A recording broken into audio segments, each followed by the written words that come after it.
Times of Swaraj में आप सबों का स्वागत है और मैं हूं संतोष सिंह। और आज हम टाइम्स ऑफ स्वराज में चर्चा करने जा रहे हैं बिहार के एकमात्र विधानसभा सीट जहां कल वोटिंग होना है।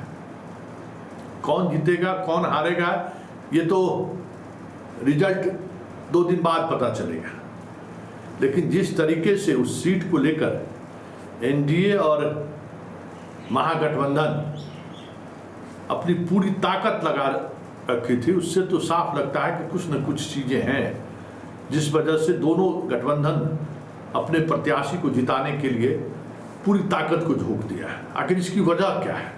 हम बात रुपौली उपचुनाव की करते हैं, जहां बीमा भारती चुनाव लड़ रही हैं, जो आरजेडी के टिकट पर पूर्णिया से लोकसभा चुनाव भी लड़ी थी और जमानत जब्त हो गया था।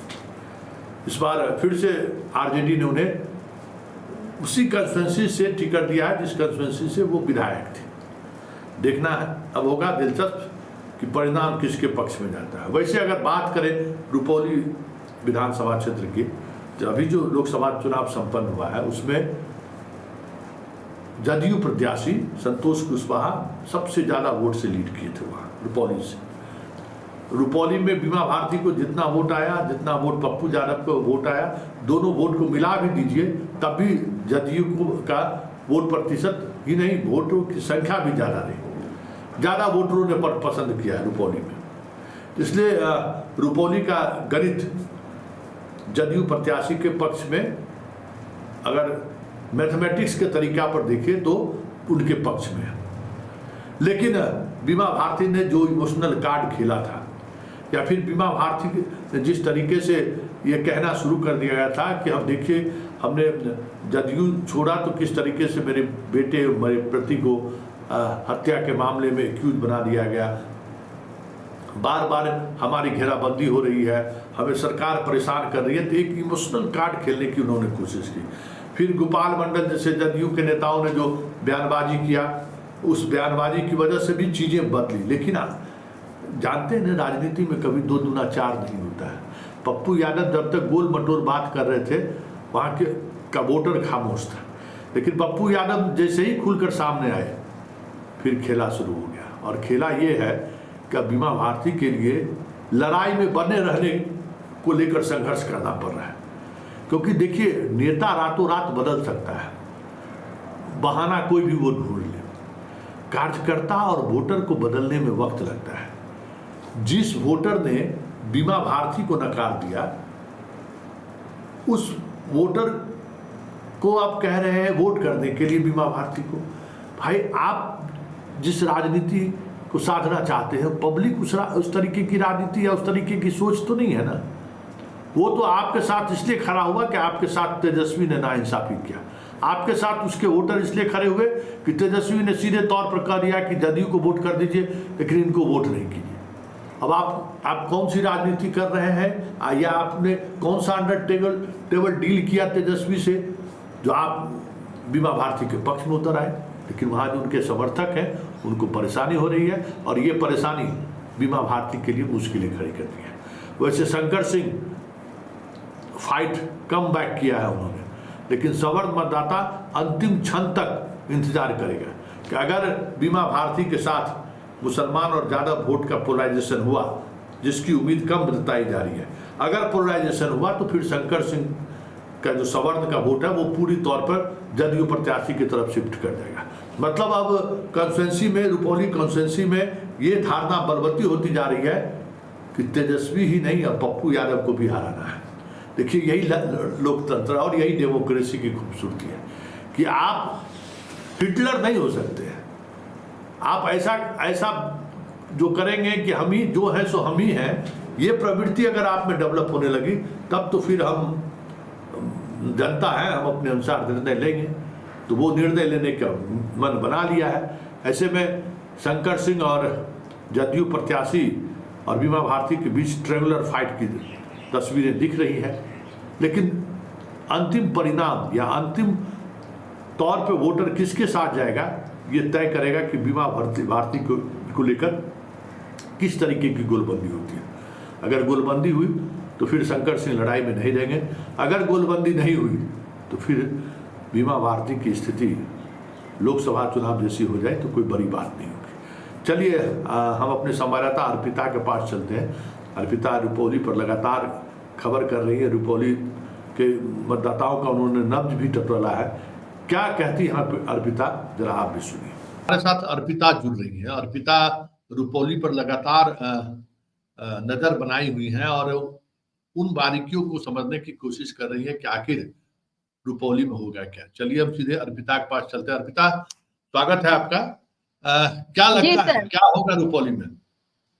देखिए सर, रुपौली का जो मुकाबला है थोड़ा दिलचस्प हो गया है। वजह ये है कि लोग ये कह रहे हैं कि ये सेमीफाइनल है 2025 के बिहार विधानसभा का। अब सेमीफाइनल है तो सब बड़े-बड़े नेताओं की दिलचस्पी रुपौली में हो चुकी है। अब बीमा भारती को जितवाने के लिए तेजस्वी यादव पप्पू यादव के सामने भी झुक गए। अब जिस पप्पू यादव को हराने के लिए रातों रात बीमा भारती को तेजस्वी यादव टिकट देते हैं, फिर से उसी बीमा भारती को जितवाने के लिए तेजस्वी यादव पप्पू यादव के सामने झुक जाते हैं। एक ये तस्वीर लोगों ने देखी, बिहार के लोगों ने देखी। दूसरी तस्वीर अगर हार जीत की हम कहें रुपौली में, तो देखिए यहाँ पर पल-पल जो है समीकरण बदले। कभी लगा कि कलाधर मंडल जीत रहे, तो कभी लगा शंकर सिंह जीत रहे, तो कभी लगा बीमा भारती जीत रही हैं। अभी देखिए कल तक ये तस्वीर सामने आ रही थी कि पप्पू यादव समर्थन दे देते हैं और लोग कहते हैं कि सीधे जो मुस्लिम और यादव वोट बैंक है वो शिफ्ट हो गया है बीमा भारती की तरफ, और इसीलिए बीमा भारती रुपौली का उपचुनाव जीत रही है। लेकिन देखिए चीजें बदलते वक्त नहीं लगता है। नेता समय के साथ बदल जाते हैं, लेकिन जनता कहीं ना कहीं जो मन में खींच है उसको बरकरार रखती है।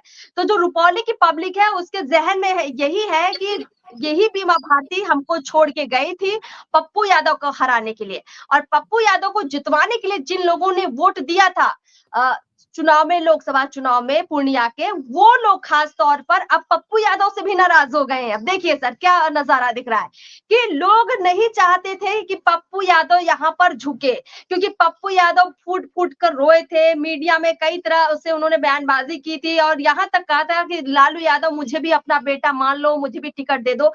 तो इमोशनली लोग पप्पू यादव से बहुत जुड़ गए थे और उनको लगा था कि पप्पू यादव कल कभी ऐसा मौका आएगा तो वो भी तेजस्वी के सामने झुकेंगे नहीं, एक मतलब अपने एक सशक्त भूमिका दिखाएंगे, एक ऐसे राजनेता के तौर पर जिसके साथ कभी छलावा हुआ है तो वो भी अब बदला लेगा। मतलब बदला का कहने का राजनीतिक अर्थ ये है कि अब यहाँ पे भी फायदा नुकसान पप्पू यादव देखेंगे, लेकिन पप्पू यादव अपनी किस राजनीति के तहत यहाँ झुके ये एक अलग बात है। लेकिन लोग नाराज हुए और उसका उल्टा असर ये पड़ा कि रुपौली में बीमा भारती के खिलाफ मुस्लिम और यादव का तबका खड़ा हो गया, जो उनके साथ होता अगर पप्पू यादव समर्थन ना देते तो।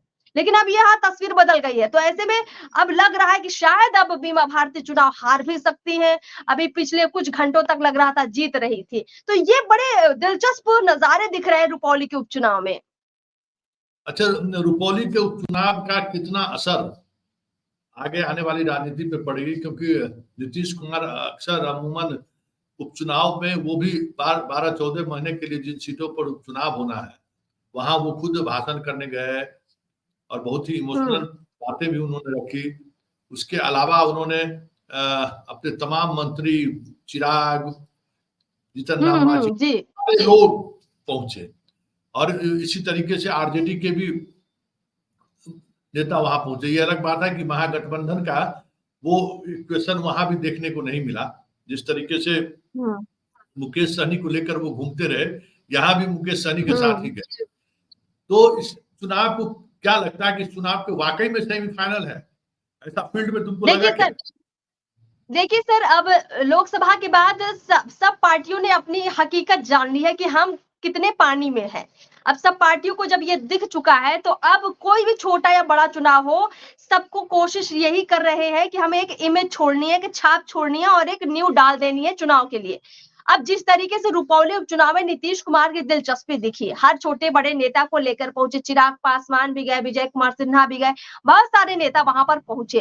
तो इससे तस्वीर ये बनती है कि नीतीश कुमार ये प्रोजेक्ट करना चाहते हैं कि हम अगुवाई कर रहे हैं, सब मेरे साथ खड़े हैं और जो हमने लोकसभा में किया हम उससे बेहतर करने की तरफ कदम बढ़ा रहे हैं।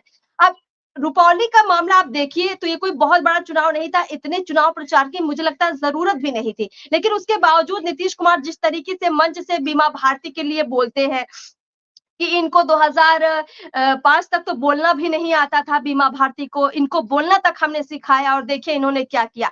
यानी भावनात्मक रूप से भी नीतीश कुमार बिहार की पब्लिक को जोड़ रहे हैं। नीतीश कुमार ये प्रोजेक्ट कर रहे हैं कि हमने बिहार के लोगों को बहुत कुछ दिया है, बिहार के तमाम बड़े नेताओं को हमने बनाया है और यही नेता हमको दगा देते हैं। तो इस तरह की तस्वीर दिखाकर नीतीश कुमार अभी से इमोशनली लोगों को जोड़ रहे हैं।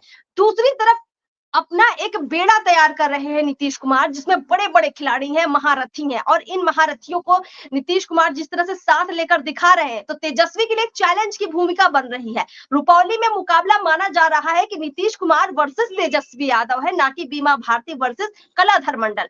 तो इस मुकाबले में जीत-हार का बहुत बड़ा असर जरूर पड़ेगा। निश्चित रूप से एक लंबा वक्त बाकी है अभी बिहार विधानसभा चुनाव में, लेकिन कहते हैं ना कि बीज पड़ जाता है, तो ये बीज पड़ने की बारी है। चलिए, बहुत बहुत धन्यवाद। चलिए सर, बहुत बहुत शुक्रिया।